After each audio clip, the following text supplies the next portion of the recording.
स्तुती करतो देवाची. अद्भुत रीतीनं देव अनेकांच्या जीवनातलं कमीपण, त्यांच्या अडचणी, त्यांच्या समस्या फक्त विश्वासाच्या द्वारे सोडवत आहे. लक्षात ठेवा, बायबल सांगतं विश्वास धरशील तर देवाचं गौरव पाहशील. फक्त विश्वास. असा हा देव आहे की या देवाला तुमच्या अंतःकरणामध्ये असणारा छोटासा विश्वास, फार पण मोठा नाही बरं का, छोटासा. आणि शास्त्र सांगतं की विश्वास धरणाऱ्याला सर्व काही शक्य आहे. सगळं काही शक्य आहे बरं का.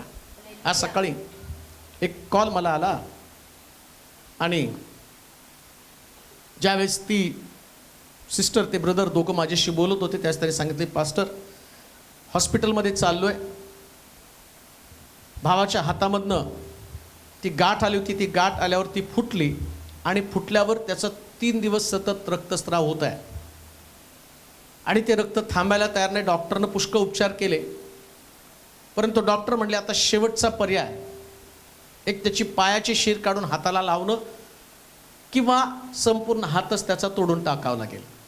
आणि मग अशा घाबरलेल्या बेदरल्या अवस्थेमध्ये ते म्हणत होते की आमचा विश्वास आहे की जर तुम्ही प्रार्थना केली तर या दोन्ही शक्यता टळल्या जातील. आणि आता आम्ही दवाखान्यामध्ये थोड्याच वेळात त्यांचं ऑपरेशन होणार आहे आणि त्याच्या अगोदर तुम्हाला प्रार्थना करावी म्हणून कॉल केला. आणि मग प्रार्थना केली आणि प्रार्थना केल्यावर 15 मिनिटामध्येच त्यांचा मेसेज आला, जशी तुम्ही प्रार्थना केली 3 दिवस वाहणारं रक्त एकदम थांबलं आणि पाय पण हात पण तोडावा लागला नाही आणि शीर पण बदलावी लागली नाही. म्हणून म्हटलं विश्वास दर्शील तर देवाचं गौरव पाहशील. देवाला सगळं शक्य बरं का. आमेन. पण येशू शिष्यांना म्हटलं की तुमचा विश्वास कुठे आहे. आम्ही प्रभूमध्ये आहोत, प्रार्थना करणारे लोक आहोत, पण समस्या काय माहिती का, आमचा देवावरचा विश्वास आम्हाला तपासणं गरजेचं आहे. परंतु आज माझा विषय तो नाही. रोजच्या जीवनामध्ये तुम्हाला देवावर विश्वास ठेवावाच लागणार आहे. खूप प्रार्थना करत असाल बरं का, पण तुमच्या प्रार्थनेत विश्वासच नसेल तर उपयोग काय त्याचा, नाही का. प्रार्थना चालू आहे पण दुसऱ्या क्षणाला आम्ही म्हणतो की नाही माझ्या जीवनात हे घडू शकणार नाही. मगाशी पण एक असं मला फोन आला, तो पुष्कळ वेळ चर्चा करत करत करत मी पूर्वी प्रार्थनेत होतो, मग असं झालं, मग तसं झालं, मग संकट आलं, मग मला माझी नोकरी गेली, मग माझं लग्न व्हायला तयार नाही, मग माझ्यामध्ये निगेटिव्हिटी आली, मला नोकरी नाही म्हणून लग्न नाही म्हणून घर नाही, तर मुंबईमध्ये लग्न नाही म्हणून घर पण देत नाही. एकट्या माणसाला कोण घर द्यायला लागलं. त्याच्यामुळे तो म्हटला सगळी निगेटिव्हिटी, पूर्वी प्रार्थना करत होतो आता प्रार्थना करत नाही, ऐकून घेतलं, सगळं ऐकून चालूच, त्याचं रट्टा चालूच. मग आता माझ्याकडनं तुमची काय अपेक्षा आहे. नाही, माझ्यामध्ये विश्वास गेलाय आणि मी समस्येशी लढत आहे, मग तुमच्यामध्ये जी निगेटिव्हिटी आली, नकारात्मक भावना आली, याला मी येऊन तर नाही काढू शकत ना. तुम्हाला सगळं कळतंय, नोकरी गेली, मग मी कामाला जात नाही, मग माझं अमकं होत नाही, मग माझं लग्न होत नाही, मग घर मिळत नाही. आता तुम्ही 2 तास 10 तास जरी चर्चा केली तर यात फरक पडणार नाही. एका शब्दात सांगतो, नकारात्मक विचार तुम्ही सोडा आणि ईश्वरवरती विश्वास ठेवा, संपला विषय. कशाला चर्चा करून माझा वेळ खाता. मग हसायला लागला तो. चर्चेनं काही निष्पन्न होणार नाही, पण विश्वासानं सर्व काही शक्य आहे. आज एक गोष्ट मी तुम्हाला सांगणार आहे, देव निसंशय काही वाईट करत नाही. अनेक लोकांना असं, बऱ्याच लोकांना काय वाटतं, देवानं माझं असं वाईट का केलं. सगळं कुणाला ठेवतात, देवानं का असला नवरा का दिला, असली नोकरी का दिली, असला रोग असला आजारपण मला का दिलं, असली लेकरं का मला दिली, असलं घर का मला दिलं. पण बायबल आम्हाला सांगतं देव निसंशय काही वाईट करत नाही. वाचू एक वचन, योबाचं पुस्तक त्याचा 3रा अध्याय आणि त्याचं 12 वचन वाचूया. योबाचं पुस्तक 3रा अध्याय 12 वचन. मांड्यांनी माझा स्वीकार का केला, मी चोखावी म्हणून स्तनांनी माझा स्वीकार का केला. केला नसता, योग 3:12 केला नसता तर मी आज पडून स्वस्थ राहिलो असतो, मी निजलो असतो, मी 20वा पावलो असतो, आपणासाठी हा शून्य मंदिरे बांधणारे शून्य मंदिरे बांधणारे भूपती हा व मंत्री मंत्री याच बरोबर सोन्याचा संशय करणारे हा आपली घरे चांदीने भरून ठेवणारे हा सरदार हा याच बरोबर मी विसावा पावलो असतो. मी विसावा पावलो असतो. अकाली पतन पावलेल्या अकाली पतन पावलेल्या गुप्त गर्भासारखा गुप्त गर्भासारखा प्रकाश कधी न पाहिलेल्या हा अर्भकासारखा अर्भकासारखा मी असतो. जाऊ द्या.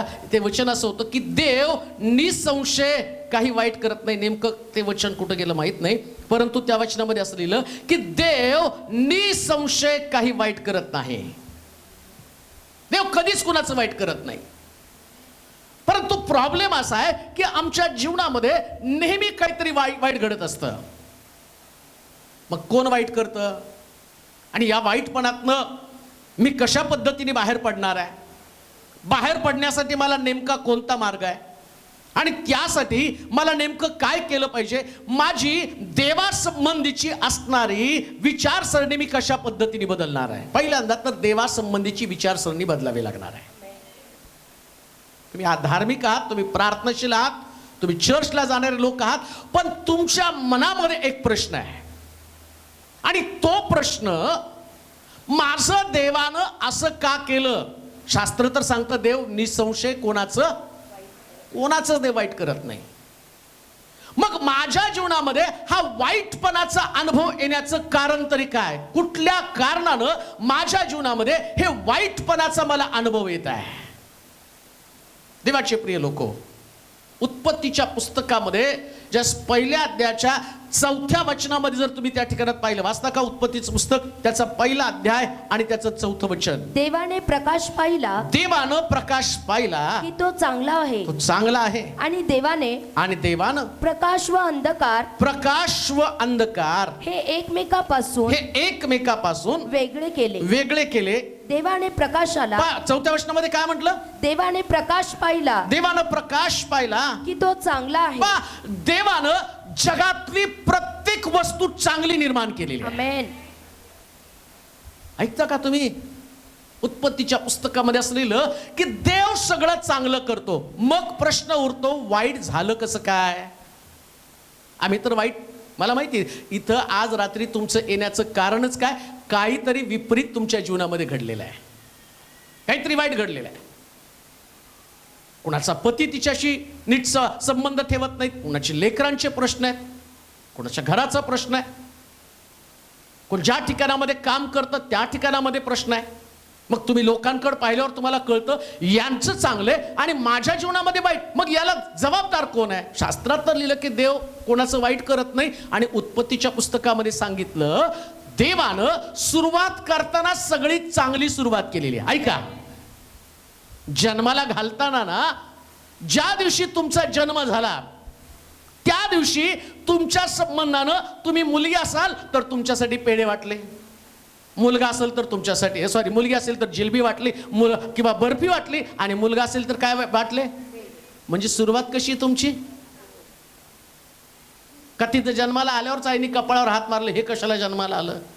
मी आज एक व्हिडिओ पाहिला, त्या व्हिडिओमध्ये एक बाई आणि तिचं छोटंसं बाळ, आणि त्या छोट्याशा बाळाच्या तोंडावरती इतके भयानक प्रकारचे केस आणि सगळं त्याचं शरीर विद्रूप. पण ती फॉरेनर त्या मुलाला बघून त्याची चुंबन घेत आहे, त्याला रडत आहे आणि त्याची नाळ अजून कापलेली नाही. पण ती स्त्री त्या मुलावरती एवढं प्रेम करते, किती का असं वाईट असे ना, पण ती त्याच्यावर प्रेम करते. आणि बायबल सांगतं तुम्हाला जन्माला घातलेल्या दिवसापासूनच देवानं तुमचं चांगलं केलं. प्रश्न असा पडतो, मग माझं वाईट होतं का?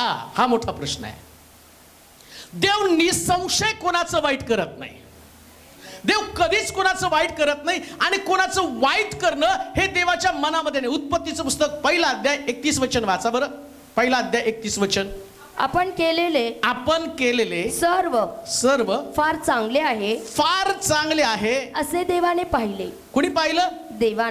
देवानं काय वाचा बरं वचन परत. आपण केलेलं सर्व कसं आहे? फार चांगले आहे. म्हणजे देवानं निर्माण केलेलं सर्व कसं आहे? चांगलं आहे. तुमचं घर कसं आहे? चांगलं आहे. लेकरं कशी आहेत? फार चांगले आहे. नवरा कसा आहे? फार चांगले आहे. आता वाईट काय? आता तर तुमच्याकडे प्रॉब्लेम आहे. शास्त्रात तर सांगतं देवानं निर्माण केलेलं सगळं चांगलं आहे. लेकरं चांगली आहेत, नवरा चांगला आहे, घर चांगलं आहे, नोकरी चांगली आहेत, शेजारी चांगले आहेत, नातेवाईक चांगले आहेत, मंडळी चांगली आहे, परिवार चांगला आहे, तुमची आर्थिक स्थिती पण चांगली आहे. शास्त्र सांगतं देव निसंशय कोणाचं वाईट करत नाही. म्हणजे मनामध्ये शंका पण घेऊ नका देव वाईट करेल. पण प्रश्न अजून पण तोच आहे, माझं वाईट झालं, माझं वाईट झालं. मग कारण तर शोधलं पाहिजे ना, वाईट का? देवाच्या वचनात तर लिहिलं परमेश्वर किती चांगला आहे याचा अनुभव घेऊन. हा, देव वाईट नाही. देव कसा आहे? निसंशय कोणाचं वाईट करत नाही. पण वाईट झालं, आता वाईट झालं तर जायचं कोणाकडं? चांगलं कोणी निर्माण केलं? कोणी निर्माण केलं? देवाने. मग वाईट झाल्यावर जायचं कोणाकडं? देवाकडे. आजारी पडल्यावर तुम्हाला किराणा मालाच्या दुकानातून तर गोळ्या मिळणार नाही ना, मेडिकलमध्ये जावं लागेल ना. प्रॉब्लेम आमचा तोच आहे. वाईट झाल्यावर आम्ही काय करतो? नको तिथं जातो. जिथं तुमचं चांगलं होईल त्याच्याकडे जाण्याच्या ऐवजी आम्ही दुसरे मार्ग तपासत असतो, काहीतरी मार्ग तपासण्याचा प्रयत्न करतो. मागाशी मी सांगितल्याप्रमाणे मेडिकलच्या दुकानात जाऊन गोळ्या घेण्याच्या ऐवजी आम्ही या दुकानात, मग डीमार्टला जा, मग जनता सुपर मार्केटला जा, मग बिग बाजारला जा. अहो सगळे बाजार तुम्हाला एकदा सांगतील मेडिकलमध्ये जा. ह्या शास्त्रातलं सगळं सिद्धांत काय सांगतो? चांगलं होण्यासाठी मला देवाकडे जावं लागणार. परमेश्वर किती चांगला आहे काय करायचंय? अनुभव घेण्यासाठी तुम्हाला देवाच्या जवळ गेलं पाहिजे.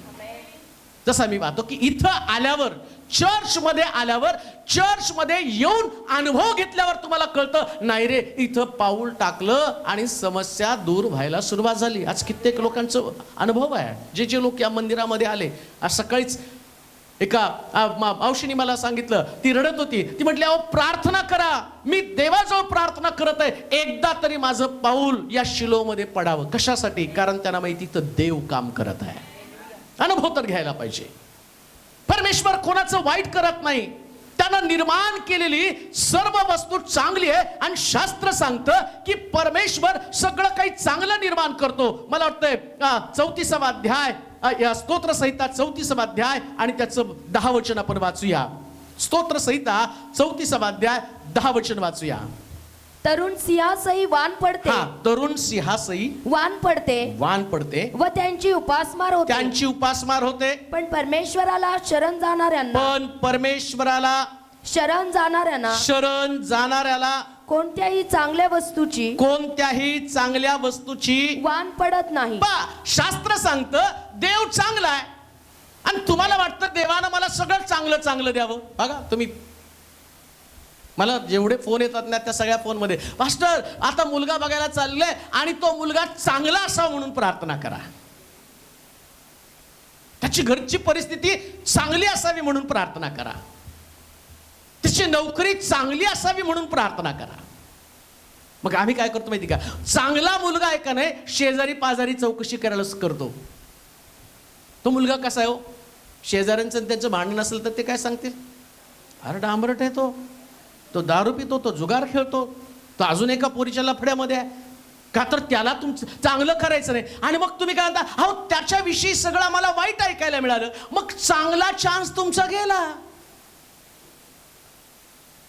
पण शास्त्र सांगतं, अब्राम आपल्या चाकराला सांगतो, ज्यास माझ्या मुलाला तू पत्नी बघशील ना, त्यास तिथं जा आणि देव जे सांगेल तेच तुम्हाला दे. म्हणून त्या ठिकाणामध्ये अब्रामाचा चाकर विहिरीजवळ देवाला प्रार्थना करताना काय म्हणतो? हे प्रभू, जर तुझ्यापासून ती मुलगी असेल, माझ्या धन्याला ती मुलगी जर पसंत असेल, तर एक काम कर की ती मुलगी मला पाणी पाजेल, माझ्या उंटाला पाणी पाजेल, आणि मग मला कळेल की ही मुलगी तू माझ्या धन्यासाठी ठेवलेली आहे. आणि इकडं देवाने चांगली पत्नी रेबका या इसाकाला दिली. का? चांगुलपणासाठी देवाला शरण जाणं गरजेचं आहे. परमेश्वर कोणाचं वाईट करत नाही. मग वाईट झालं का? आम्ही देवाला शरण गेलो नाही ना. हो, का वाईट झालं? आम्ही लोक म्हणतात नाही देवानं वाईट केलं. देवानं नाही वाईट केलं, तू देवाला शरण गेला नाही, त्याच्यामुळं सगळं वाईट तुझ्याकडे यायला लागलं. कारण देव चांगला आहे, परमेश्वर चांगला आहे. मग परमेश्वराला तुम्ही सोडलं, जगात सगळीकडे वाईटच आहे. जगामध्ये चांगलं कुठंच नाहीये. मग तुमचा नवरा पण चांगला नाही, मग तुमची सासू पण चांगली नाही, मग तुमचे नोकरीचं ठिकाण पण चांगलं नाही, कारण तुम्ही देवाला सोडलेलं आहे. पण जर देवाकडे तुम्ही आला, वाचा बरं ते वचन. हा, परमेश्वर हा तरुण सिंहासही वान पडते व त्यांची उपासमार होते. पण परमेश्वराला शरण जाणाऱ्यांना कोणत्याही चांगल्या वस्तूची वान पडत नाही. परमेश्वराला शरण जाणाऱ्या कोणाला? शरण जाणाऱ्यांना काय पण कोणत्याही चांगल्या वस्तू. तुमच्याकडून ऐक, तुम्ही म्हणताना माझं वाईट झालं, माझा नवरा वाईट आहे, माझी लेकरं वाईट आहे, माझी नोकरी वाईट आहे, माझं आरोग्य वाईट आहे, माझ्याकडे हेल्थ नाही, चांगली हेल्थ नाही. आम्ही सगळं सांगतो वाईट आहे, वाईट आहे, वाईट आहे. आता बायबल काय सांगतं? आता काय प्रॉब्लेम माहिती का? आम्ही सगळ्याला शरण जातो. बॉसला शरण जातो, आम्ही बॉसला म्हणतो की बॉस, आणि मी आता चांगलं वागायला तयार आहे, तरी दुसऱ्यांदा सस्पेंडचं लेटर येतं. तुम्ही डॉक्टरकडे जाता, डॉक्टरला सांगता आता मी सगळं पथ्य पाणी पळायला तयार आहे, तरी शुगर वाढली, तरी बीपी वाढलं. म्हणून तुम्हाला प्रॉब्लेम काय माहिती का? आम्हाला वाटतं ते आमचं चांगलं करणार आहे, म्हणून परवा एकाने सांगितलं, अहो सगळ्या गोळ्या घेतो, पथ्य पाणी पाळतो, पण शुगर काही कंट्रोल यायला तयार नाही. पण आता आमचा विश्वास आहे, तुम्ही प्रार्थना करा आणि शुगर. आता त्याच्या अगोदरच प्रार्थना केली असती, एवढी तर तुझी शुगर नॉर्मल झाली असती. आणि प्रार्थना केल्यावर लगेच त्याचा मेसेज आला. तर त्यांनी सांगितलं, तुम्ही प्रार्थना केली आणि मग दुसऱ्या दिवशी टेस्ट केली, शुगर नॉर्मल झाली. का? चांगलं करणारा देव आहे, त्याला शरण जायचं, त्याला शरण जा. जो कोणी परमेश्वराला शरण जातो, शास्त्र सांगतं की देव त्याचं कधीच वाईट होऊ देत नाही. आणि देवाच्या वचनात सांगितलं, परमेश्वराला शरण जाणाऱ्या व्यक्तीला कोणत्याही चांगल्या वस्तूची वान पडते. परत वाचा. हा, तरुण सिंहासही वान पडते व त्यांची उपासमार होते. हा, त्यांची उपासमार होते. पण कोणाला? परमेश्वराला शरण जाणाऱ्यांना कोणत्याही चांगल्या वस्तूची. जर देवाला शरण गेला, ठरवला आता मी माझं स्वतःचं काही ऐकणार आहे, चला म्हटले ना चर्चला या, चला चर्चला. ते म्हटले ना उभं राहा. शरण येणं म्हणजे ते बर का. शरण आला ओळखायचं कसं? मी का उभा राहू, मी हात वर का करू, ते खाली बसा म्हणल्यावर खाली का बसू, आणि ते गाणे गा म्हणल्यावर मी काही गाणं गाणार नाही, मी फक्त चर्चमध्ये येऊन बसेल आणि मग त्यांना जे करायचं ते करा. मग पुष्कळ लोक चर्चमध्ये येतात आणि कुठल्या प्रकारची ऍक्शन रिॲक्शन नाही, कुठल्याच प्रकारची कृती, देवाला शरण जाणं नाही. मग देवाच्या चांगुलपणाचा अनुभव तुम्हाला कसा येईल? पण ज्यावेळेस तुम्ही परमेश्वराला शरण जाता, सरेंडर होता, तुम्ही देवासमोर रडता, तुम्ही म्हणता प्रभूजी आता तूच माझा आधार आहे, प्रभूजी तूच माझं सहाय्य करणार आहेस. आम्ही पाहतो की ज्यावेळेस हन्ना आणि पनिन्ना या पनन्नेकडे आणि तिच्याकडे संतती आहे, हन्नेकडे संतती नाही. हन्ना रडत आहे, तिचा नवरा, आणि आता तिचा नवरा म्हणतो मी सगळं काही तुला दुप्पट देतो, तू रडू नकोस. ती म्हणती माझे अश्रू तू पुसू शकत नाही, मला तू वस्तू देऊ शकतो, पण मला माहितीये मला संतती देणारा माझा देव आहे. आणि बायबल सांगतं ती परमेश्वराच्या मंदिरात गेली, ती सरेंडर झाली, ती रडायला लागली. आतापर्यंत ती रडली नव्हती, एवढे वर्ष तिने मंदिरात पाऊल टाकलं, पण ती सरेंडर झाली नव्हती. पण इतिहास बदलला, तिने परमेश्वराच्या मंदिरात पाऊल टाकलं आणि ती सरेंडर झाली. याजक तिच्याकडे पाहून म्हणत आहे, बाई तू मद्यपान पिलं का, दारू प्यालीस का, एवढं कसं काय ती रडत आहे. आणि अशा परिस्थितीमध्ये तिच्या विषयी आणि त्या ठिकाणामध्ये याजकानं सुद्धा संशय घेतला, परंतु तिनं याजकाकडे लक्ष दिलं नाही, लोक काय म्हणतात त्याच्याकडे पाहिलं नाही. तिला माहितीये आज मी परमेश्वराला शरण गेले तर त्याच्याकडे कोणत्या चांगल्या वस्तूची वान पडत नाही. आणि बायबल सांगतं दुसऱ्याच वर्षी तिच्याकडं शमवेलासारखा सुंदर बाळ जन्माला आलं. का? देवानं शरण गेल्यावर तिला काय दिलं? शमवेल दिला. तुम्ही प्रभूला शरण जाल त्यास तुमच्यासाठी सर्वोत्तम भेट वस्तू प्रभूकडे असेल आणि तुमची अवस्थाच बदलून जाईल. शरण गेला की चांगल्या वस्तू मिळणार आहे. शरण जा, राखून राहू नका. एकदा तरी शरणागती पत्करा, एकदा तरी हार माना देवासमोर. प्रभूजी काहीच करू शकत नाही मी. आणि गोष्ट तुम्हाला 100% सांगतो, तुम्ही किती आयुष्यामध्ये स्ट्रगल करा, तुम्ही बाहेर येऊ शकणार नाही. एकदा का प्रभूने तुम्हाला हात दिला तर तुम्हाला पाण्यामध्ये कोणी घालू शकणार नाही, कोणी तुम्हाला बुडवू शकणार नाही. प्रभूने एकदा तुमची मदत केली, देवाने एकदा तुमचं सहाय्य केलं. शास्त्र सांगतं परमेश्वर कोणाचं वाईट करत नाही, पण तुमचं वाईट होण्याचं कारण काय? तुम्ही प्रभूला शरण जा. एका वाक्यामध्ये बायबल समजलं, एका मिनिटात तुमचं वाईट पण जीवनातनं निघून गेलं. शरण जा देवाला, बस. शुक्रवारी प्रार्थना म्हटलं की निघायचं. मग या शुक्रवारी जात नाही, घरात बसतो, अमकं करतो तमकं करतो, मग बसा वाईट घेऊन तुमच्याकडं. आणि मग परत देवाला विचारायचा प्रश्न, देवा कसं काय झालं? 3 शुक्रवार गेलो, 3 शुक्रवारमध्ये 4 शुक्रवारमध्ये तुला कोणी सांगितलं 3 आणि 4? देवानं तर तुला सगळ्या जीवना, आम्ही म्हणतो नाही हो पाळक साहेब अशी प्रार्थना करा की परत आजार पण येऊ नये. डॉक्टर तरी गोळी देतो का? तो पण तुम्हाला तो बा डॉक्टर किती हुशार असतात, कोणत्या उपचारावर कुठली गोळी बरोबर माहिती असते. पण तो कोर्स घ्या, आणि कोर्स घेतल्यावर तो काय म्हणतो, अजून जर ताप आला तर परत दाखवायला माझी 300 रुपये फी, गोळ्याचा पण धंदा बरोबर राहणार आहे. आणि तुम्ही कधी कधी घरात, आता मी तर सोलापूरमध्ये पाऊल टाकल्यापासून विचारा, मी कधी आजारी पडलो तर एकही गोळी घेतली नाही. मला माहिती की देवाने सिस्टम आतमध्ये तयार करून ठेवलेली आहे. आतमध्ये जंतूंचं ताप कशाने येतो माहिती का? आतमध्ये जंतूंचं युद्ध चालू असतं. पांढऱ्या पेशी आणि बाहेरच्या पेशी यांचं युद्ध चाललेलं असतं. आता युद्ध चालल्यावर टेम्परेचर वाढतं. इकडं त्या पेशी मेल्या, शत्रू मेले, तुमचं टेम्परेचर जात आहे मला माहिती आहे. त्याची मला माहिती आहे आता युद्ध चालू आहे आणि 1-2 दिवसांनी जाईल आपोआप.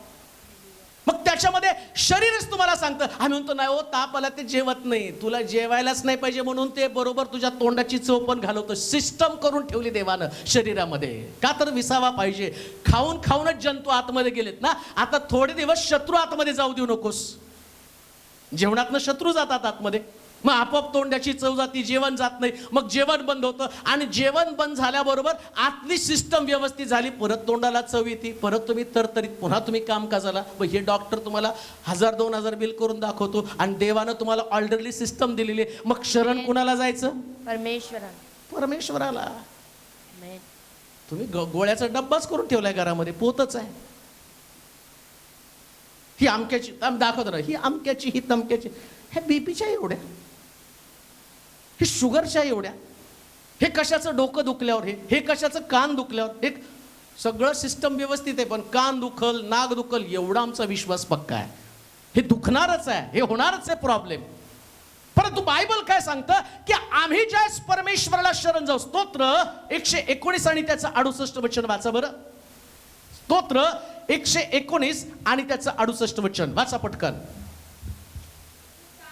तू चांगला आहेस. काय? कोण चांगलं करतो? तू चांगला आहे, तू चांगलं करतो. ऐका, तुझे नियम. कधी तू चांगलं करतो? जेव्हा मी तुझे नियम शिकतो. परमेश्वर वाईट कोणाचं करत नाही, पण का वाईट होतं? मी देवाचे नियम पाळत नाही म्हणून माझं वाईट होतं. किती साधं सोपं गणित आहे, किती साधं सोपं जीवन जगण्याची पद्धती आहे. स्तोत्रकर्ता दावीद म्हणतो, हे परमेश्वरा तू चांगला आहेस आणि तुझं नियमशास्त्र ज्याला समजतं त्याचं चांगलं होतं. नियमशास्त्र समजून तर घ्यायला पाहिजे ना. पण आम्हाला काय माहिती का, सगळ्यात सोपा मार्ग पाहिजे. कोणता? नाही वाईट झालं, आता चला प्रार्थनेला जाऊ, डोक्यावर हात ठेवून घेऊ. मग त्यांनी डोक्यावर हात ठेवली की झालं आमचं चांगलं. एवढं सोपं आहे का तुमचं चांगलं व्हायचं? मी डोक्यावर हात ठेवल्यावर तुमचं चांगलं व्हायला? इथं शास्त्र सांगतं तुम्ही देवाचे नियमशास्त्र वाचा. परत वचन. तू चांगला आहेस, तू चांगलं करतो, तुझे नियम मला शिकवू. योबाचं पुस्तक 34 अध्याय 12 वचन आहे. वाचा बरं. आता त्याचं नेमकं ते वचन वाच. देव निसंशय. तुमचं जे टायटल होतं, टायटलचं वचन जे मी विसरलो होताच बरं का, कधी कधी समजून घ्या. देव निसंशय काही वाईट करीत नाही. काही वाईट करीत नाही. कोण वाईट करत नाही? देव कधीच वाईट करत नाही. हे कन्फर्म ठेवा, खात्रीशीर डोक्यामध्ये ठेवा. देव कधीच वाईट करत नाही. मग वाईट होतं कशामुळं? नियमशास्त्र माहित नसल्यानं वाईट होतं. आलं का लक्षात? देव नाही वाईट करत तुमचं. देवाला कसलं वाईट माहित असणार आहे? देव चांगला आहे, त्यानं निर्माण केलं सगळी चांगल्या गोष्टी. त्याने पाहिला, त्यांनी सांगितलं की आता सूर्य चंद्र तारे निर्माण केले. तो काय म्हटला? सूर्य चंद्र तारे काय चांगले का वाईट आहे? मग लोक तर म्हणतात आमचे ग्रह फिरले आणि वाईट झालं. यांचे ग्रह फिरले हो, पहिले खूप चांगलं होतं. अरे काय नाही समजलं किती होतं. घर फिरलं तर वाशे पण फिरतील, वाशे फिरले तर डोक्यात पत्रा पडेल, भिंती पडतील. घर फिरले, वाशे फिरले, ग्रह फिरले, सूर्य फिरला, चंद्र फिरलं, तारे फिरले, काही फिरत नसतं, सगळं जागेवर असतं. फिरलंय तुमचं डोकं.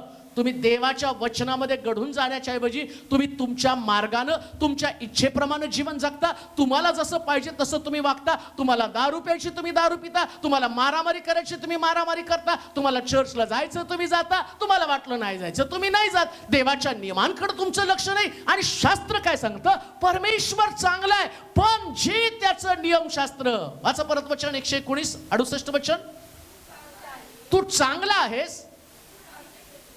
काय करतो तू? कोण चांगलं करतो? देव चांगला आहे आणि तो काय करतो? चांगले करतो. मग वाईट कोण करतं? कधी कधी आम्ही म्हणतो बाळा कर ते लग्न चांगलं. ते अहो नाही, मी पाहिलं त्याला बिडी पिताना, मी पाहिलं पानाच्या टपरीवरती त्याला सिगारेट ओढताना, मी दारूच्या गुत्त्यावर. आम्ही म्हणतो नाही सुधरेल ना. परवा एका आंटीने मला फोन केला, जरा माझ्या मुलासाठी प्रार्थना करा. म्हटलं कशासाठी? त्याचं लग्न व्हावं. म्हटलं ठीक आहे करतो प्रार्थना. ते म्हटलं थांबा थांबा थांबा, नुसतं लग्न व्हावं म्हणून प्रार्थना करू नका, मग त्याला नोकरी लागावी म्हणून प्रार्थना करा. बरं ठीक आहे म्हटलं प्रभू याला नोकरीला. थांबा थांबा थांबा, तो दारू पण पितो म्हणून त्याची दारू पितो, त्याला नोकरी नाही आणि तुला वाटतं त्याचं लग्न व्हायला पाहिजे. मी त्यांना म्हटलं अहो तुम्हाला कळतं का? तो दारू पितो, त्याला नोकरी नाही, तुम्ही म्हणता त्याचं लग्न व्हायला पाहिजे. नाही सुधरेल हो. म्हटलं तुमची पोरगी तुम्ही द्याल का असल्या बेवड्याला? चुकून पण म्हटलं आता माझ्याकडे एक प्रार्थना करून घ्या, देवा याला व्यसनातनं बाहेर काढ. व्यसनातनं बाहेर केला, नोकरीला जाईल, चांगलं जीवन असलं की त्याचं लग्न होईल. वाईट का होतं आमचं? आम्ही देवाचे नियम पाळत नाही, नियमशास्त्र आम्ही पाळत नाही. आम्ही आमच्या इच्छेप्रमाणे, आमच्या योजनेप्रमाणे, माझ्या डोक्याला येईल तसं मी वागणार आहे. माझं मन मला जसं सांगतं, हे तरुणा तुझ्या तारुण्यामध्ये तुझं अंतःकरण तुला उल्हास देव, मनास येईल त्याप्रमाणे वाग. आणि बायबल काय सांगतं? प्रत्येक गोष्टीचा हिशोब. मग तरुणपणात केलेली पातकं आम्ही म्हणतो नाही तरुणपणात चुका झाल्या तो, मग म्हणून तर आता घेतलंय सगळे व्याधी विकार शरीरामध्ये. का? जो अधर्माची पेरणी करेल दुःखाची कापणी करेल. दावीद म्हणतो मी तरुण होतो आता, पण तरी सुद्धा एक गोष्ट माझ्या ध्यानामध्ये आली, धार्मिक निरश्रित झालेला किंवा त्याची संतती भिकेस लागलेली मी पाहिली. कारण देव चांगला आहे, देव चांगला आहे, तो वाईट करत नाही. मग नियमशास्त्र माहित नसल्या कारणानं आणि आम्ही पाहतो की आम्हाला देव आमच्या जीवनामध्ये वाईटपणाचा अनुभव येतो. दुसरी गोष्ट वाचूया, स्तोत्र 145 आणि त्याचं 9 वचन. स्तोत्र 145 9 वचन. वाचा. परमेश्वर सगळ्यांना चांगला आहे. सगळ्यांनी वाचा. परमेश्वर सगळ्यांना चांगला आहे. परमेश्वर कुणाला चांगला आहे? सगळ्यांना चांगला आहे. बोला की जोरात, कुणाला चांगला आहे? सगळ्यांना चांगला आहे. आम्ही म्हणतो नाही हो, परमेश्वर फक्त पाळकाला चांगला आहे, त्या सिस्टरला चांगला आहे, ते ब्रदरला चांगला आहे. बायबल सांगतं परमेश्वर सगळ्याला चांगला आहे. आमेन. विचारसरणी बदलली पाहिजे. देव चांगला आहे, हालेलुया. परमेश्वर चांगलंच करतो. आमेन. बायबल सांगतं तो कोणाच्या बाबतीमध्ये भेदभाव करत नाही. योहान 3:16 मध्ये सांगितलं देवानं जगावर एवढी प्रीती केली, जगावर प्रीती केली. त्यानं जगामध्ये असं म्हटलं नाही जे ख्रिस्ती लोक आहे त्यांच्यासाठीच माझं रक्त सांडलं जाईल.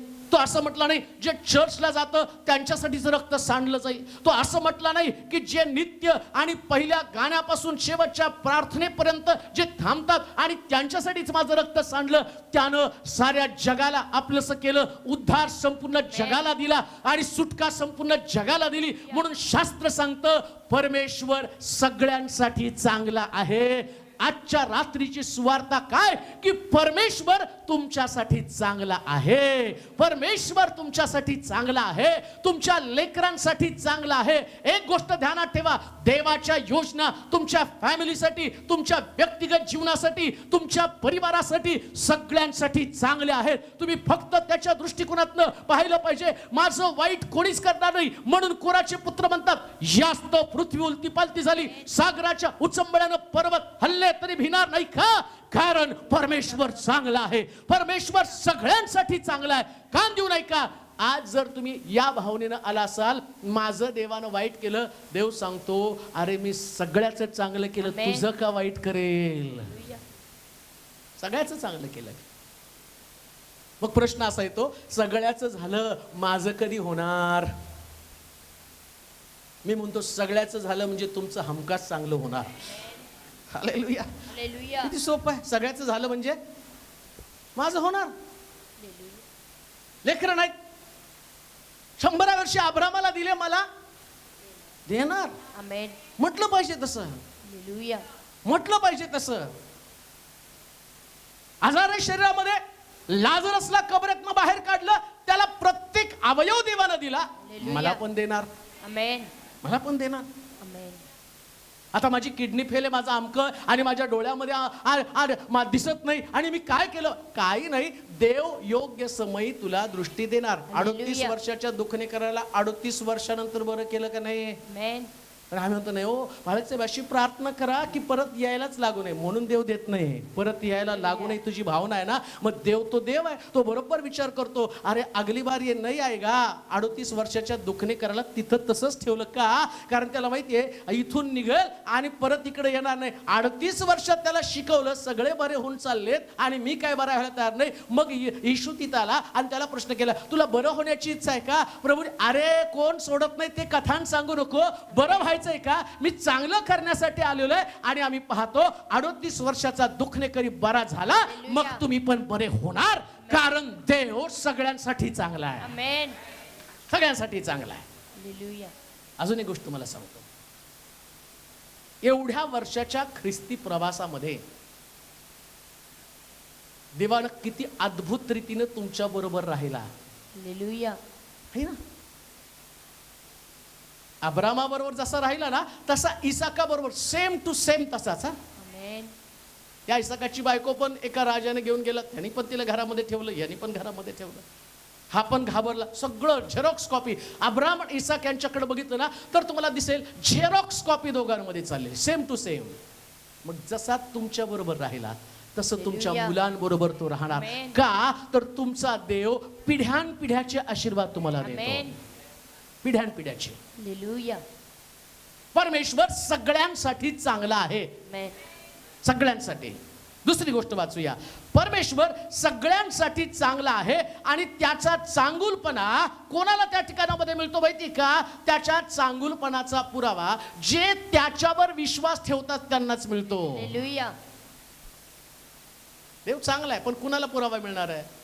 अनुभव कुणाला येणार आहे? आम्ही वाचलं, ओ टेस्ट अँड. कोणाला कळणार आहे त्याचा अनुभव? ज्यांनी चव घेतली, नाही का? आता पुष्कळ वेळा आम्ही ऐकतो अमक्या अमक्या हॉटेलमध्ये खूप चांगलं आणि जेवण मिळतं, नाही का? पण तुम्ही गेलाच नाही तर तुम्हाला काय टेस्ट कळणार आहे? त्याच्यासाठी किंमत तर मोजावं लागेल ना. जात का नाही माहिती का? बजेट परवडत नाही ना, किंमत मोजावी लागणार आहे. तसं परमेश्वर चांगला आहे, किंमत तर मोजावी लागेल चव घेण्यासाठी. असंच तुम्हाला थोडी मिळणार आहे. नाही, तुम्ही घरी बसा आणि मग आम्ही फोनवरती प्रार्थना. बरे, अरे आम्हाला तिकडे येतात नाही, एक काम करा ना, तुम्ही फोनवर करा ना प्रार्थना. आता प्रॉब्लेम काय झाला माहिती का? पहिले सगळे बिलं द्यायला रांगेत थांबावं लागत होतं. आता सगळे बिलं आणि ऑनलाईन जेवढं आलं तेवढं फ्रॉड पण आला. नुसतं तुम्हाला कोणीतरी काहीतरी म्हटलं तर, परवा विचार एका परिवाराने सांगितलं, बाळासाहेब मी आणि नवरा बायको, आम्ही दोघं पण, नवरा मी आणि माझा नवरा दोघं मोलमजुरी करून करून पोट मारून मारून बँकेमध्ये आम्ही 30,000 जमा केले आणि आज आम्ही बघितलं तर सगळे आमचे पैसे उडवले. मोठा प्रश्न पडला की कसं काय? हे सगळं आमची जमापुंजी कोणीतरी उद्ध्वस्त करून टाकली, खाऊन टाकली का? तो फ्रॉड झालेला आहे. ऐका, ज्या दिवशी तुम्ही देवाच्या योजनेप्रमाणे त्याच्या चांगुलपणाचा अनुभव घेण्यासाठी त्याच्या मंदिरात येणार नाही. तुम्ही ज्याच घरी थांबाल त्यास तुमचं नेमकं वाईट होणारच आहे. ऐका, दाविदाला देवानं नियम दिला होता. इस्रायलाच्या राजानं दरवर्षी वर्षाच्या सुरुवातीला बाहेर जाऊन युद्ध करायचं आणि तेवढ्यामध्ये दावीद आम्ही पाहतो की तो घरीच थांबला. तो नियम त्यानं पाळला नाही, घरी थांबला. परिणाम काय झाला? खिडकीतनं त्यानं पाहिलं एक स्त्री आंघोळ करताना त्याचं मन तिच्याकडे आकर्षित झालं आणि त्याच्या घरामध्ये सगळं वाईट पण शिरलं. का? कारण देवाच्या चांगुलपणाचा अनुभव. युद्धाला जायचं म्हणजे नेमकं काय करायचं? युद्धाला जर तो गेला तर परमेश्वर प्रत्येक युद्धामध्ये त्यांना विजय देत होता आणि येताना त्यांच्याकडे पुष्कळ आशीर्वाद असत असे. त्यांच्याजवळ पुष्कळ सोनं नाणं आणि गाढवं उंट घोडे हे सगळे त्यांना देव देत असे. का? युद्ध केल्यावर देवाचं प्रतिफळ आहे. तसं तुम्हाला युद्ध करण्यासाठी आपली जागा सोडावी लागते, अन्यथा तुमच्या जीवनामध्ये वाईटपणाचा अनुभव तुम्हाला येणार आहे. परमेश्वर किती चांगला याचा अनुभव घेऊन पहा.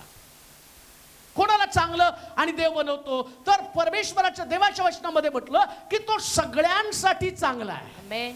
सगळ्यांसाठी. सगळ्याला सूर्य आहे. सगळ्याला एक नाही हो. आम्ही जर असतो ना, सूर्यदेवाने आमच्या ताब्यात दिला असतं तर आम्ही देवाला म्हणतो देवा शेजारच्याला देऊ दे नको. अहो आम्ही एवढे भारी की ते आमची खिडकी पण बंद करतो, आपल्या लाईटवर ते अभ्यास करतात. सूर्य जर देवाने ताब्यात दिला असतं तर किती प्रॉब्लेम झाला असता. देवानं सूर्य आपल्या ताब्यात ठेवला आणि तो म्हटला कुठली जात, कुठला पंथ, कुठलं धर्म काय नाही, माझी इच्छा आहे जगातल्या प्रत्येक व्यक्तीनं सूर्य आणि त्याची शक्ती त्यानं उपभोगावी. देवानं सगळ्यांसाठी सूर्य देऊन टाकलेला आहे. सगळ्यांसाठी. सगळ्यांसाठी. दाऊद इब्राहिमला पण सूर्य हो, त्यांनी एवढे बॉम्बस्फोट करून मारले तरी त्याला तो पण सूर्याचा उपभोग घेतो. म्हणजे देव सगळ्यांसाठी चांगला. मग प्रश्न पडतो देव त्यांना का मारत नाही? वाईटावर कशाला सूर्य पाडायला पाहिजे? तो म्हणतो माझा विश्वास आहे एक दिवशी मी यांना बदलून टाकेल. आणि तुम्हाला माहिती का, अरुण गवळी शार्प जो मोठा गुंड बॉम्बे मधला, त्याचा पुतण्या शार्प शूटर त्याचा राईट हँड होता. पण देवानं त्याला पण बदललं आणि तो पुतण्या सांगतो पूर्वी माझ्याकडे पिस्तूल होती, आता माझ्या हातामध्ये बायबल आहे. का? देव त्याचा सूर्य सगळ्यांवर पाडतो. कुणाचं परिवर्तन होईल सांगता येत नाही.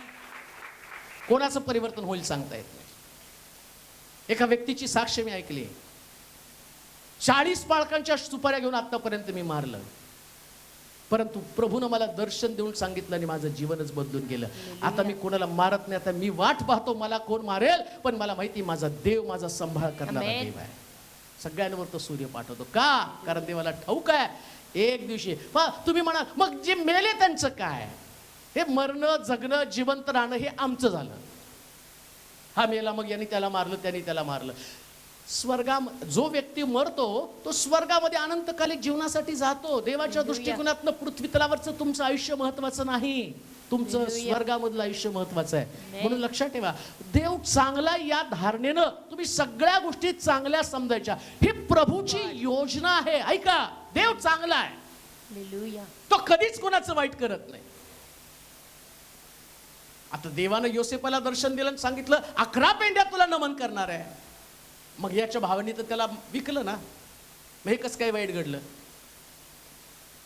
मग तो तिकडे गेला, पोटीबाराच्या घरात गेलं, तिथं त्याच्यावरती आरोप झाले. किती भयंकर प्रकारच्या कष्टातनं तो चालला आणि एक दिवशी चांगल्या देवाचा अनुभव त्याला आला. त्यानं तोंड उघडलं नाही. सगळ्या परिस्थितीमध्ये देवाकडे पाहायला सुरुवात केली की नाही, देव चांगला आहे, लोक वाईट आहेत, भाऊ वाईट आहेत, पोटीबाराची पत्नी वाईट आहेत, तुम्ही त्यांच्याकडे पाहिल्यावर ते वाईट आहेत, पण देव चांगला आहे.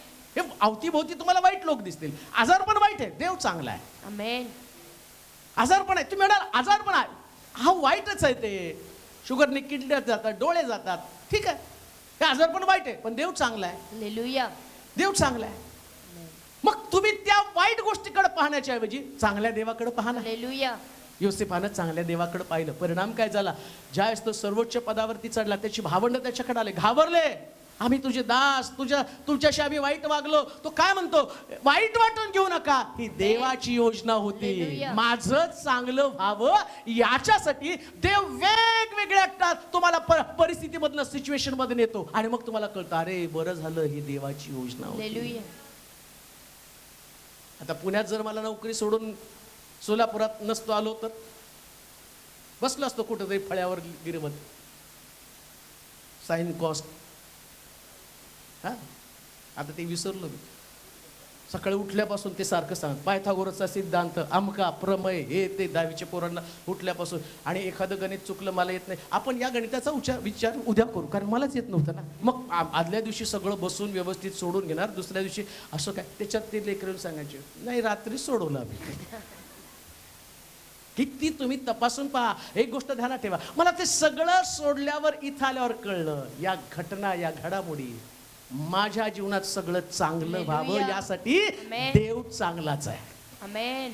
देव चांगला आहे, सगळ्यांसाठी चांगला आहे. हालेलुया. पण आज जर तुमच्याकडे काहीतरी वाईट असेल तर तो म्हणतो, जर ऊन आहे तर सावली असणारच आहे, आमेन. उन्हाळा आहे तर पावसाळा असणार. येणारच आहे, आणि पावसाळा असेल तर उन्हाळा पण येणार आहे. म्हणून म्हटलं उन्हाळ्यात आपलं अन्न साठवा. पुढे जाऊया, पुढच्या मुद्द्याकडे जाऊया. 9 त्याचा पहिला अध्याय 7 वचन. कोणासाठी तो चांगला आहे? नहूम पहिला अध्याय 7 वचन. पटकन वाचा. हा. परमेश्वर चांगला आहे, विपत्काली तो शरणदुर्ग आहे. तो शरणदुर्ग आहे, जे त्याचवर भाव ठेवितात, जे त्याच्यावर भाव ठेवितात, भाव ठेवतात, त्यास तो ओळखतो. कोणासाठी चांगला आहे? कोणासाठी? जे त्याच्यावर भाव, जे त्याच्यावर विश्वास ठेवतात त्यास तो ओळखतो. जो त्याच्यावर विश्वास ठेवतो त्याच्यासाठी चांगला आहे. कोणासाठी चांगला आहे? आम्ही म्हणतो, अहो आता तर वाचलं, परमेश्वर सगळ्यांसाठी चांगला आहे. तो म्हणतो, कोणत्या सगळ्यांसाठी? जे माझ्यावर भाव ठेवतात, जे त्याच्यावर भाव ठेवतात त्या सगळ्यांसाठी तो चांगला. तो चांगला आहे. विश्वास तुमचा त्याच्यावरती आहे, श्रद्धा त्याच्यावरती आहे, शरण तुम्ही त्याला गेला त्याच्यावरती, आणि तुम्ही प्रेम करायला लागला. तुम्हाला विश्वास आहे, देव यातून मला बाहेर काढेल. जशी रक्तस्रावी स्त्री म्हणती, मी जाते त्याच्या वस्त्राच्या गोंड्याला स्पर्श करते, आणि गेली ती त्याच्या गोंड्याला स्पर्श केला. पुष्कळ लोक त्या ठिकाणामध्ये होते, परंतु त्यातल्या एकाला पण आरोग्य मिळालं नाही. पुष्कळांचे धक्के लागले. मग रक्तस्रावी स्त्रीला कसं काय आरोग्य मिळालं? आणि येशू शिष्यांना विचारतो, मला कुणीतरी हात लावला, कोणाचा तरी स्पर्श मला झाला. शिष्यांचं रिएक्शन काय? अरे एवढी गर्दी, त्यातनं कोणीतरी तुला हात लावला असेल, कोणाचा तर धक्का लागला असेल. तो म्हटलं, नाही, हा सामान्य धक्का नाही, याच्यातनं माझं चांगुलपण, माझं सामर्थ्य म्हणजे माझं चांगुलपण, याच्यातनं कोणीतरी माझं चांगुलपण काढून घेतलंय. कोण? आणि कोणी घेतलं? त्याच ती रक्तस्रावी विचार करतो. ती म्हटली, मी जाते आणि याच्या वस्त्राच्या गोंड्याला. हा तिचा विश्वास आहे. बाकीचे सगळे बुजगावणे होते, ते गर्दीत आले. ते म्हटले, नाही, जाऊ बघू, काहीतरी आज काहीतरी चमत्कार घडेल. झाला तर झाला एखादा चमत्कार आपल्या पण जीवनामध्ये. केली तर केली त्याने एखादी भविष्यवाणी, मला पण अचानक नोकरी लागेल. केली तर केली त्याने भविष्यवाणी, माझं लग्न तरी होऊन जाईल. केली तर त्यांनी केली भविष्यवाणी, आणि माझं कर्ज तरी फिटेल. केली तर केली भविष्यवाणी, आणि त्यानं आणि माझं आणि जीवनामधलं सगळं आव्हाने पण काढून टाकेल. हे त्यांनी जर तर वर चालले. रक्तस्रावी स्त्री म्हटली, नाही, जाते. माझा विश्वास आहे, त्याच्या वस्त्राच्या गोंड्याला स्पर्श केले की मी बरे होणार आहे. हा फेथ कोणाला चांगला आहे? तो जो विश्वास ठेवतो त्याच्यासाठी चांगला आहे. लक्षात ठेवा, विश्वास ही गोष्ट साधी गोष्ट नाही. ती प्रतिकूल परिस्थितीमध्ये तुम्हाला त्याच्यासाठी लढावं लागतं, रडावं लागतं, युद्ध करावं लागतं. तुमची परिस्थिती सामान्य परिस्थिती नसती. असामान्य परिस्थितीमध्ये तुम्हाला विश्वास ठेवावा लागतो. त्यास तुमचं सगळं वातावरण नकारात्मक असतं, सगळं नकारात्मक. जसं तिच्या संबंधानं म्हटलं, तिचे पैसे पण संपले होते. एक सुद्धा डॉक्टर शिल्लक नव्हता की आता याच्यानंतर मी याच्याकडे जाईल. ऐका, आतापर्यंत सगळ्या डॉक्टरनं तुमच्याविषयी नकारात्मक बोललं असेल, परंतु आज ज्याच्याविषयी मी तुम्हाला सांगतो तो सगळ्यात चांगला आहे. तो सगळ्यात चांगला आहे. आणि त्याच्यावर विश्वास ठेवणाऱ्यासाठी एकच त्याच्यात वर्गीकरण आहे, फक्त त्याच्यावर विश्वास ठेवल्यानं तुम्ही चांगले होणार आहे. त्याला चांगुल पण अनुभवायला मिळणार आहे. वाचा वचन. परमेश्वर चांगला आहे, परमेश्वर चांगला आहे, विपत्काली तो शरणदुर्ग आहे. कधी हो? विपत्काली. ज्यावेळेस तुम्ही संकटामध्ये असताना त्यावेळेस देव चांगला असतो. आमेन. आलं का तुमच्या? देवाचं चांगुल पण तुम्हाला कधी पाहायला मिळणार आहे? ज्या दिवशी तुम्ही विपत्काली किंवा संकटामध्ये सापडलेला आहात. संकट आल्यावर देवाचं चांगुल पण तुम्हाला समजणार आहे. सगळं काही ठीकठाक आहे, पगार येतोय, लेकरं चांगली वागत आहेत, नवरा पण प्रेम करतो, परीक्षेमध्ये यश आहे, घरातलं वातावरण चांगलं आहे, सगळे तुम्हाला डोक्यावर घेऊन नाचत आहे, शरीरामध्ये कुठलाच आजार नाही. मी म्हणतो सगळं ठीक असलं तर चर्च रिकामच राहिलो. कोण जाते चर्चला? मग चांगला बिझनेसमध्ये फ्लो आहे, आजारच नाही आहे. आणि बघा जेवढे आजार वाढले तेवढी चर्चमध्ये गर्दी वाढायला लागली. कोरोनामुळे तर लोकांना एवढी दहशत बसली होती की ते कधी चालू होतं चर्च. या तुम्ही बाकीच्यांना पण पॉझिटिव्ह करून जा. कधी चालू होणार का तर भीती वाटत. घरात बसलो करोनाने गाठलं तर मग पाळक साहेब फोन प्रार्थना करा बरं का, मला पण आता घसा दुखायला लागलाय, मला पण ठसका लागायला लागलाय, मला पण आहे का. पण ज्या विपत्काली तुम्ही देवावरती विश्वास ठेवता, बायबल सांगतं परमेश्वर चांगला आहे. आमेन. विपत्काली बरं का, इतर वेळीच नाही. मग माझ्या सिस्टरने सांगितलं अचानक शुगर बीपी वाढलं, शुगर डाऊन झाली, बीपी वाढलं, काहीतरी असं झालं, ते चक्कर येऊन पडले, त्यांना शुद्धच नाही माहीत पण आहे ते कुठं पडलेत काय झालं. आणि तेवढ्यामध्ये ज्यांच्या दारामध्ये ते पडले होते त्या लोकांनी त्यांना उचललं आणि त्यांनी ओळखलं की हे प्रार्थनेचे लोक आहेत. आणि आपोआप बरोबर त्यांना घरी आणून सोडलं. का संकट आल्यावर कदाचित वेगळी परिस्थिती निर्माण झाली असती, पण चांगुलपणाचा अनुभव कधी आला, ज्यावेळेस संकट आलं त्याच देवाच्या चांगुलपणाचा अनुभव. येऊ द्या संकट. मी पीडित झाल्यानं माझं बरे झालं. कधी बरं होतं, पीडित झालं. पीडा तरी येऊ द्या ना. आणि तो पीडा नको देवा, सगळं काही ठीकठाक राहू दे. बघ रात्री झोपताना पण प्रार्थना, सकाळी सगळ्याला उठव, एक पण ऑफ होऊ देऊ नकोस. बॉम्बेचे लोक लय भारी ते म्हणतात आमचा नवरा ऑफ झाला, काही म्हणतात माझी बायको ऑफ झाली, सासू ऑफ झाली. इतकं सहज बोलतात कसं लाईट ऑन ऑफ झालेली त्यांची. नवरा ऑफ झाला, बायको ऑफ झाली. पवित्र शास्त्र सांगतं विपत्काली परमेश्वर तुमच्यासाठी शरणदुर्ग आहे, चांगला आहे. आमेन. आज तुम्ही संकटात आहात का, 100% परमेश्वर तुमच्यासाठी चांगला आहे. हालेलुया. 100%. आमेन. कोणत्या गोष्टीमध्ये तुम्हाला वाईटपणाचा अनुभव येतो ना, तुम्ही आणि त्याचा विचार करू नका. ज्यावेळेस तुम्ही संकटामध्ये सापडता त्यास म्हणायचं आता चांगलं होण्यासाठी मला देवाकडे जावं लागेल. का, कारण शास्त्र सांगतं परमेश्वर किती चांगला आहे. याचा अनुभव घेऊन, याचा अनुभव घेऊन बघा, अनुभव घ्या. शेवटची गोष्ट वाचू 119 आणि त्याचं स्तोत्र 119 आणि त्याचं 71. मी पीडित झाल्यामुळे माझे बरे झाले. कारण त्यामुळे मी तुझे नियम शिकलो. काय शिकला, नियम. म्हणजे वाईट का होतं, पीडा का येतात, तो नियमाकडे घेऊन जातो, बायबलकडे घेऊन जातो. आता बघा सगळं ठीक असलं, मी म्हटलं ना मी येऊ का तुमच्या घरी प्रार्थनेला. आता मी पूर्वी पण प्रार्थना सोलापूरमध्ये मला हाताला धरून लोकांनी घराबाहेर काढले बरं का. सोलापुरात जेव्हा प्रार्थनेला जात होतो ना त्याच लोक म्हणे जाओ. आता येता का. परवा कोणीतरी मला फोन केला, एक काम करा ना, आम्ही 15-20 लोक सकाळी 4:30 वाजता एकत्र जमतो आणि मग आमची ऑनलाईन प्रार्थना असते, तुम्ही ऑनलाईन बोलता का. झोपा तुम्ही पण मला पण झोपू द्या. दिवस रात्र मी हेच करत आलो. आणि एवढं ऐकायचं, मी म्हणलं एवढं ऐकायचं तर यूट्यूबला ऐका, मला कशाला जाग करून ऑनलाईन प्रार्थना घेता. मला माहिती मला जास्त सेवा करायची.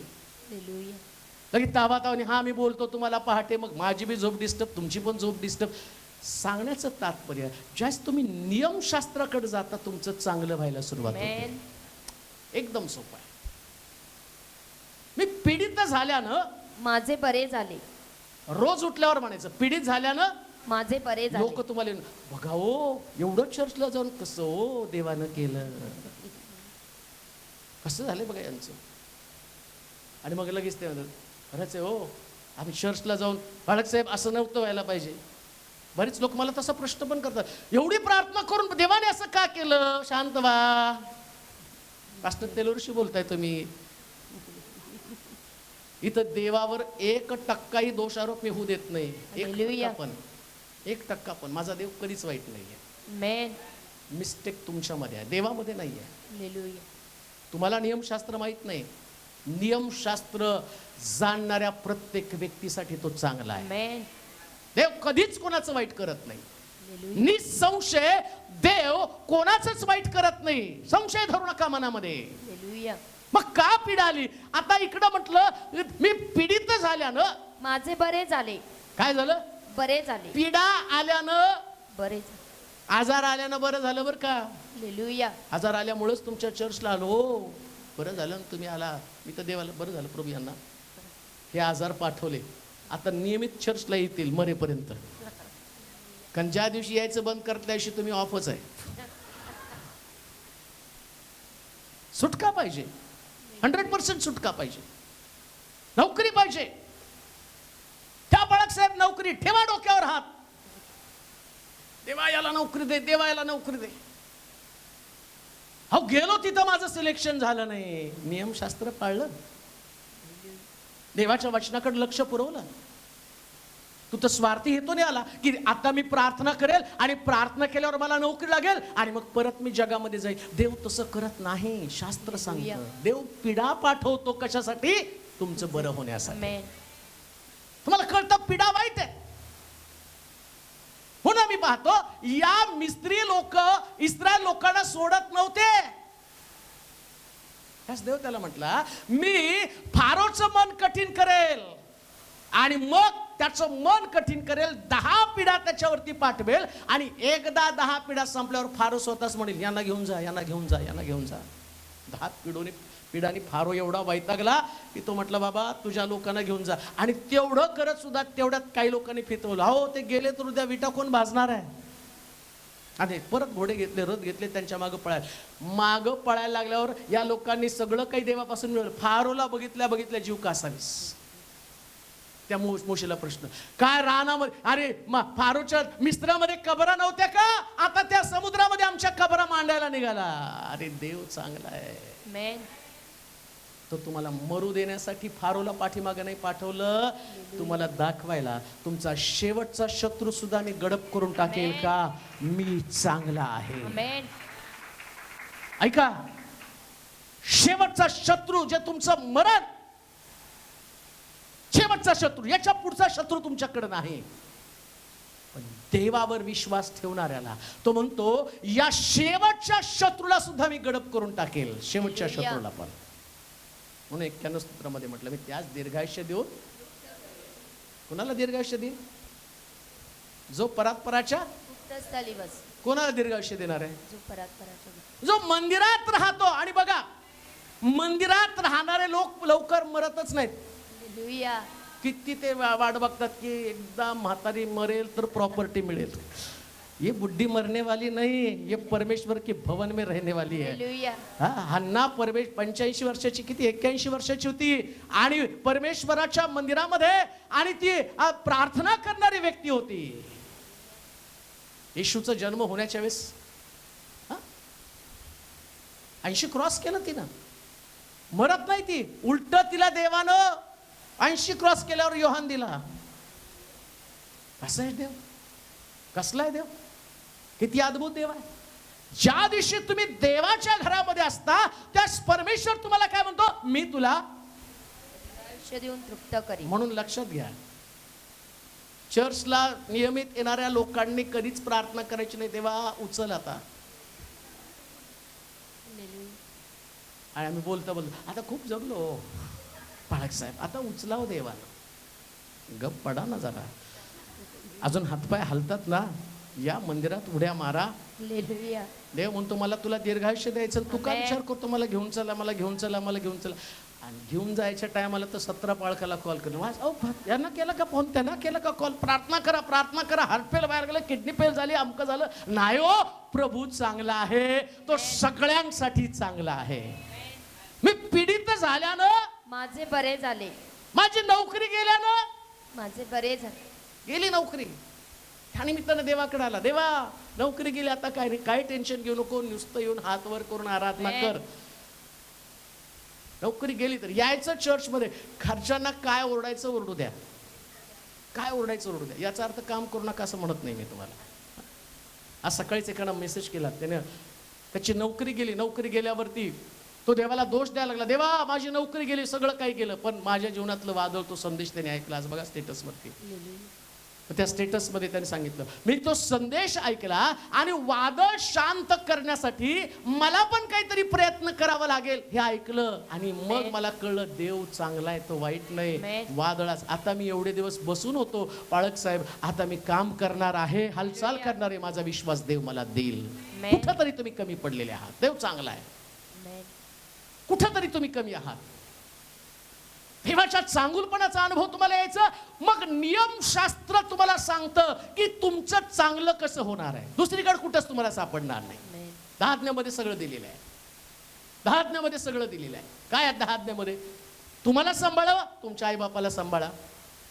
तुमची चोरी होऊ नये, दुसऱ्याची चोरी करू नका. ज्या मापानं द्याल. तुम्ही त्यांचा पेन नेला ना, पेन पण ढापू नका बरं का. माझी कोण ढापतं? ढापत नाहीत बरं का, चांगले पोरं ते आणून देतात मला. तसं तुम्ही दुसऱ्यांच्या बाबतीत कराल. तसं दाविदानं दुसऱ्याची बायको आणली.